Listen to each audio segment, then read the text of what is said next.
Khattab റളിയല്ലാഹു അൻഹു അദ്ദേഹത്തിന്റെ ഖിലാഫത്തിന്റെ ആദ്യ കാലഘട്ടത്തിൽ നടന്ന ഏറ്റവും സുപ്രധാനമായിട്ടുള്ള 2 യുദ്ധങ്ങൾ ചരിത്രത്തിൽ നമുക്ക് കാണാൻ സാധിക്കും. യർമൂക്കും ഖാദിസിയയും. ഈ 2 യുദ്ധത്തിലും വിജയിച്ചുകൊണ്ട് മുസ്ലിം മുന്നേറ്റം ജെറൂസലേമിലെത്തി. അവസാനം അവര് ജെറൂസലേം ഉപരോധിച്ചു. ആ ജെറൂസലേം ഉപരോധിച്ച സന്ദർഭത്തിൽ അത് മുസ്ലിങ്ങൾക്ക് വിട്ടുതരാൻ വേണ്ടി ക്രൈസ്തവരായിട്ടുള്ള ആളുകൾ സന്നദ്ധരാവുകയാണ്. സുബ്ഹാനല്ലാഹ്. പക്ഷെ അവർ വിട്ടുതരുന്നതിന് മുമ്പ് അവരെ ഒരു കണ്ടീഷൻ വെച്ചു.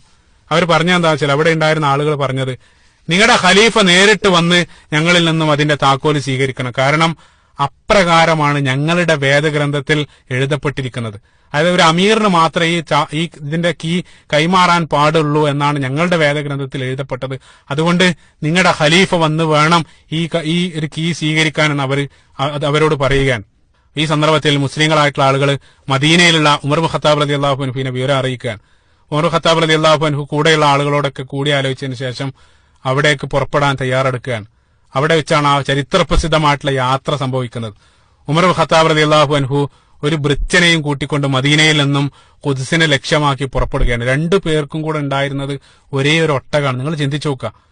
അത് അവർ പകുതിയായിട്ട് ഉപയോഗിക്കും. ഒരല്പനേരം ഉമർ ഖത്താബ് റളിയല്ലാഹു അൻഹു ഒട്ടകപ്പുറത്തിരിക്കും. ആ സന്ദർഭത്തിൽ ആ ഭൃത്യൻ അദ്ദേഹം നടക്കും. പിന്നീട് ഒരല്പം കഴിയുമ്പോൾ ഉമർ ഖത്താബ് റളിയല്ലാഹു അൻഹു നടക്കും, അദ്ദേഹം ഒട്ടകപ്പുറത്തിരിക്കും. ഈ രൂപത്തിലാണ് ആ യാത്രയിലുടനീളം അവർ സഞ്ചരിച്ചത്. നിങ്ങൾ ചിന്തിച്ചു നോക്കുക. ഒരു പടുകൂറ്റൻ സൈന്യത്തിന്റെ അകമ്പടിയോടെ വേണമെങ്കിൽ ഉമർ ഖത്താബ് റളിയല്ലാഹു അൻഹുവിന് പോകാമായിരുന്നു. പക്ഷേ അദ്ദേഹത്തിന്റെ വിനയാണ് അത് കാണിച്ചു തരുന്നത്. അവസാനം നമുക്കറിയാം, ജെറൂസലേമിലുള്ള ആളുകൾ ഉമർ ഖത്താബ് റളിയല്ലാഹു അൻഹുവിനെ വരവേൽക്കാൻ വേണ്ടി അവർ വലിയ സന്നാഹങ്ങളാണ് അവരവിടെ ഒരുക്കിയത്. കാരണം പ്രധാനപ്പെട്ട ഒരു ചരിത്ര സംഭവമാണ് അവിടെ അരങ്ങേറാൻ പോകുന്നത്. അതിന്റെ ഭാഗമായിട്ട് അവര് ലോകത്തുള്ള മുഴുവൻ പ്രധാനപ്പെട്ട ആളുകളെയും വിളിച്ചു. ലോകത്തെ പ്രധാനപ്പെട്ട അവരുടെ അംബാസിഡർമാരും ബിഷപ്പ്മാരെല്ലാം അവിടെ എത്തി. 2 കിലോമീറ്ററോളം വലിപ്പമുള്ള ഒരു ചുവന്ന മനോഹരമായിട്ടുള്ള ഒരു പരവതാനി നേരത്തെ അവർ വിരിച്ചു. മാത്രമല്ല, മുസ്ലിം സൈന്യാധിപരായിട്ടുള്ള അബൂ ഉബൈദ ആമിർ ബിൻ ജറാഹ് റളിയല്ലാഹു അൻഹുവിനെയും അതേപോലെ തന്നെ അംർ ബിൻ ആസ് റളിയല്ലാഹു അൻഹുവിനെ എല്ലാം നേരത്തെ തന്നെ അവർ വിളിച്ച് അവിടെ റെഡിയാക്കി വെച്ചു, ഉമർ റളിയല്ലാഹു അൻഹുവിനെ സ്വീകരിക്കാൻ വേണ്ടി.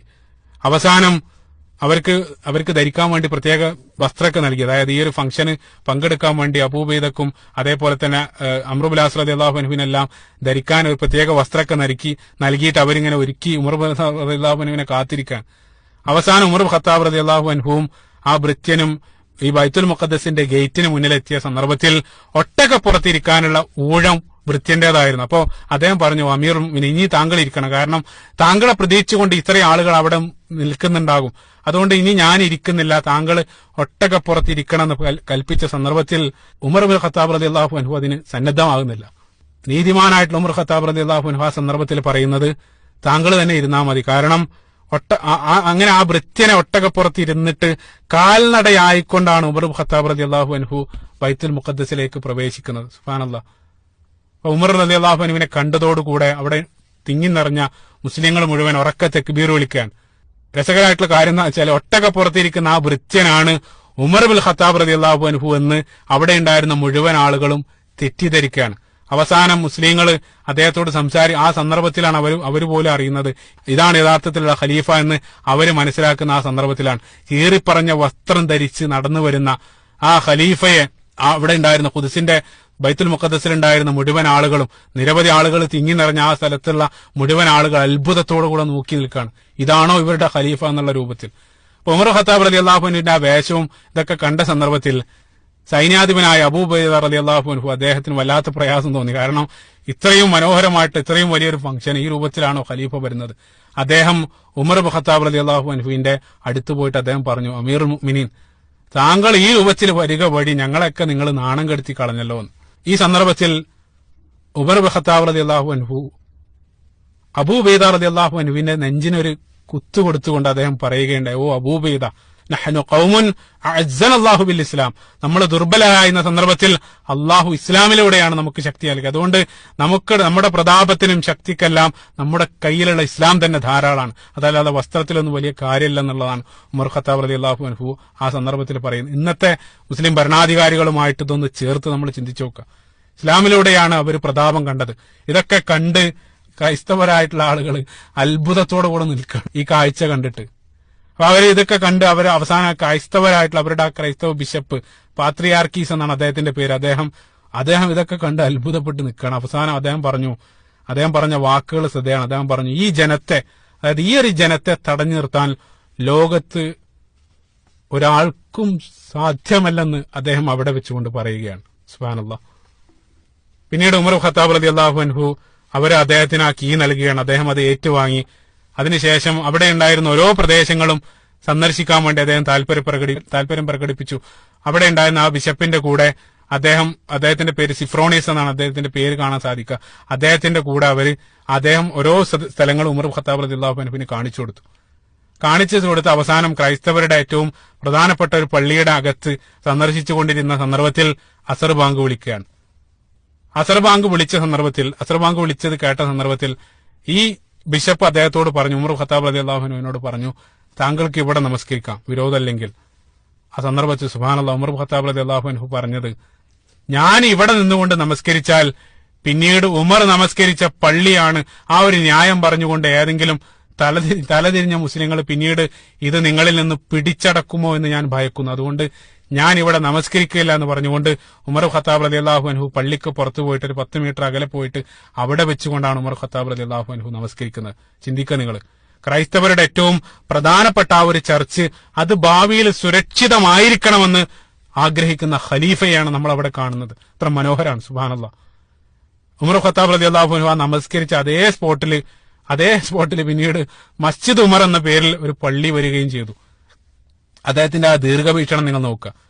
ഇപ്പൊ ഉമർ റളിയല്ലാഹു അൻഹുവിന്റെ പെരുമാറ്റമൊക്കെ കണ്ട് അത്ഭുതപ്പെട്ട ഈ സിഫ്രോണിയസ് അവസാനം അവരുടെ ഏറ്റവും പ്രധാനപ്പെട്ട, അതായത് യേശുക്രിസ്തുവിനെ അടക്കിയെന്ന് വിശ്വസിക്കുന്ന, അദ്ദേഹത്തെ ഖബറടക്കിയെന്ന് വിശ്വസിക്കുന്ന ആ പ്രധാനപ്പെട്ട ചർച്ച്, അതായത് ഹോളി സഫൽക്കർ എന്നറിയപ്പെടുന്ന ആ ചർച്ചിന്റെ കീ അദ്ദേഹം ഉമർ ബിൻ ഖത്താബ് റളിയല്ലാഹു അൻഹുവിന് കൈമാറുകയാണ്. ഇനി നിങ്ങളത് സംരക്ഷിച്ചാൽ മതി എന്ന് പറഞ്ഞുകൊണ്ട് അദ്ദേഹത്തിന് കൈമാറുന്നു. ഉമർ ബിൻ ഖത്താബ് റളിയല്ലാഹു അൻഹു ആ കീ അവിടെയുള്ള ഒരു മുസ്ലിം കുടുംബത്തിന് സംരക്ഷണ ചുമതല ഏൽപ്പിക്കുകയാണ്. ആ മുസ്ലിം കുടുംബമാണ് ആ കീ പിന്നീട് സംരക്ഷിച്ചു പോകുന്നത്. സുബ്ഹാനല്ലാഹ്. ഇന്ന് വരെ, അതായത് 13 നൂറ്റാണ്ടുകളോളം കഴിഞ്ഞ് ഈ 2017 ഇന്ന് വരെ ആ ക്രൈസ്തവരുടെ ലോകത്തെ ഏറ്റവും പ്രധാനപ്പെട്ട ആ ഒരു ചർച്ചിന്റെ കീ ഇന്നും സംരക്ഷിക്കുന്നത് ആ പ്രദേശത്തുള്ള ഒരു മുസ്ലിം കുടുംബമാണ്. അത്ഭുതമാണ്. അദീബ് ജൗദഹ് എന്നറിയപ്പെടുന്ന ഒരു വ്യക്തിയാണ് ഇന്ന് ആ കീ സംരക്ഷിക്കുന്നത്. അതേ ഒരു മുസ്ലിമാണ്.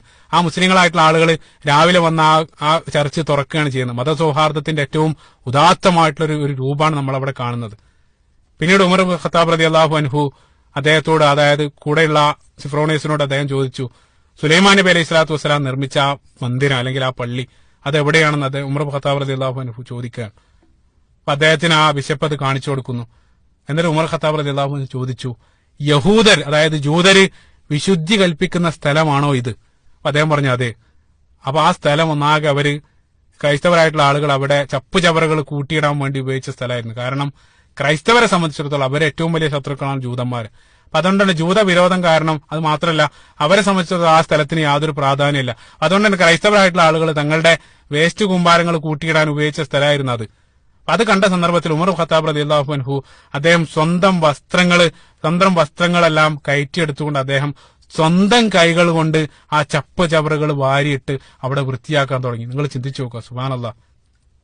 ഈ കാഴ്ച കണ്ട സന്ദർഭത്തിൽ അവിടെ ഉണ്ടായിരുന്ന സൈന്യവും മുഴുവൻ മുസ്ലിങ്ങളും അതിൽ പങ്കുചേരുകയും ആ പ്രദേശം മുഴുവനും അവർ വൃത്തിയാക്കുക. സുബ്ഹാനല്ലാഹ്. നിങ്ങൾ ചിന്തിച്ചു നോക്കുക. ജൂതന്മാരുടെ വിശുദ്ധ കേന്ദ്രം അല്ലെങ്കിൽ ആ വിശുദ്ധി കൽപ്പിക്കുന്ന ആ സ്ഥലമാണ് ഖലീഫ സ്വന്തം കൈകൾ കൊണ്ട് വൃത്തിയാക്കുന്നത്. അത്രയേറെ എല്ലാ മതങ്ങളെയും ഒരേ രൂപത്തിൽ ആദരിക്കണമെന്ന് പഠിപ്പിക്കപ്പെട്ട മതമാണ് ഇസ്ലാം. കാരണം മാത്രമല്ല, കാരണം എന്താ വെച്ചാൽ സുലൈമാൻ നബി അലൈഹി സ്വലാത്തു വസ്സലാം നിർമ്മിക്കപ്പെട്ട ആ ഭവനം അത് ജൂതന്മാരുടേത് മാത്രമല്ല. കാരണം നമ്മളെ സംബന്ധിച്ചിടത്തോളം നമുക്കും ഏറ്റവും പ്രധാനപ്പെട്ട പ്രവാചകൻ കൂടെയാണ് സുലൈമാൻ നബി അലൈഹി സ്വലാത്തു വസ്സലാം. നമ്മുടെ ഈസാ നബി അലൈഹി സ്വലാത്തു വസ്സലാമയെയും സുലൈമാൻ നബി അലൈഹി സ്വലാത്തു വസ്സലാമയെയും എല്ലാം നമ്മൾ ഒരേ രൂപത്തിൽ അവരെല്ലാം നമ്മളും കാണുന്നു. ലാ നുഫർരിഖു ബൈന അഹദിൻ മിൻഹും. നമ്മളെ സംബന്ധിച്ചിടത്തോളം അവരെല്ലാവരും ഒരേ രൂപത്തിലാണ് നമ്മൾ കാണുന്നത്. ഉമർ റളിയല്ലാഹു അൻഹു അവിടെ എല്ലാം വൃത്തിയാക്കിയതിനു ശേഷം പിന്നീട് ഉമർ ഖത്താബ് റളിയല്ലാഹു അൻഹു സ്വയം തലപ്പാവ് അവിടെ വിരിച്ചുകൊണ്ട് നമസ്കരിക്കാൻ നിൽക്കുകയാണ്. മുസ്ലിങ്ങളുടെ മക്കസയിലുള്ള ആദ്യത്തെ നമസ്കാരം പ്രവാചകൻ സല്ലല്ലാഹു അലൈഹി വസല്ലം മിറാജ് വേളയിൽ നമസ്കരിച്ചിട്ടുണ്ട്. പിന്നീട് മുസ്ലിങ്ങൾ ആദ്യമായിട്ട് അക്സയിൽ നമസ്കരിക്കുകയാണ്. എത്ര വികാര നിർഭരായിട്ടുള്ള സന്ദർഭമായിരിക്കും നിങ്ങൾ ചിന്തിച്ചു നോക്കുക. തിങ്ങി നിറഞ്ഞ ആ സദസ്സിൽ ബാങ്ക് വിളിക്കാൻ വേണ്ടി അവർ വിളിക്കുന്നത് ബിലാൽ ബിൻ റബാഹ് റളിയല്ലാഹു അൻഹുവിനാണ്. അദ്ദേഹം പ്രവാചകന്റെ മരണത്തിന് ശേഷം പിന്നീട് അദ്ദേഹം ബാങ്ക് വിളിച്ചിട്ടുണ്ടായിരുന്നില്ല. ആ ദുഃഖം കാരണം അദ്ദേഹത്തിന് ആ ബാങ്ക് പൂർത്തിയാക്കാൻ സാധിക്കുമായിരുന്നില്ല. അപ്പൊ ആ ആളുകൾ മുഴുവനും അദ്ദേഹത്തോട് കെഞ്ചി കേണപേക്ഷിക്കാണ്, താങ്കൾ ബാങ്ക് വിളിക്കണം എന്ന് പറഞ്ഞുകൊണ്ട്. അവസാന ആളുകളുടെ നിർബന്ധം കാരണം ബിലാൽ റളിയല്ലാഹു അൻഹു അവിടെ ബാങ്ക് വിളിക്കുകയാണ്. 6 വർഷത്തിന് ശേഷമാണ് ബിലാൽ റളിയല്ലാഹു അൻഹു പിന്നീട് ബാങ്ക് വിളിക്കുന്നത്.